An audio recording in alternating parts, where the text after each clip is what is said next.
चिजहरु चाहिँ दबाई पनि हेर्न भयंकर हो।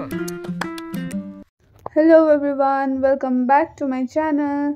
र आज म अनि मेरो बाबा चाहिँ हाम्रो घरको छेउको टी गार्डनमा प्लान्ट रोप्न गइरहेको छौँ। अनि यो चाहिँ हाम्रो नयाँ बाटो हो। अनि हामी टी गार्डनको दृश्य तपाईलाई देखाउने छु। सो तपाईहरु यो भिडियोलाई एन्डसम्म हेरिदिनुस् होला।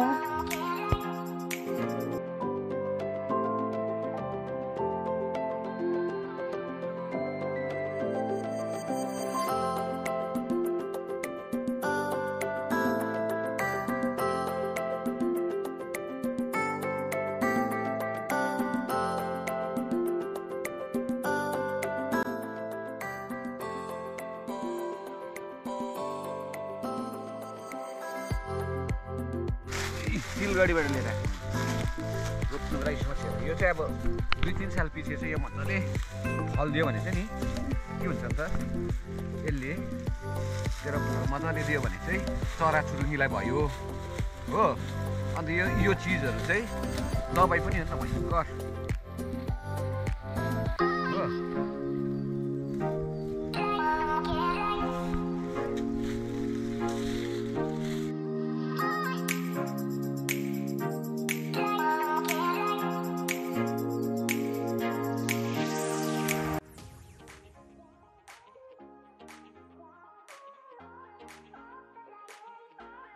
यसलाई बारबेट गर्छु।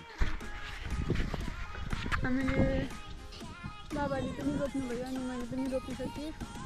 अब चाहिँ बाबाले बारबेट गर्नुहुन्छ अरे। यहाँनिर र त्यतिन्जेल म तपाईँहरूलाई हाम्रो टी गार्डनको सिन देखाउने छु। हाम्रो यो पारी चाहिँ देखेको चाहिँ मुन्डा हो, बाँसगाडी। अनि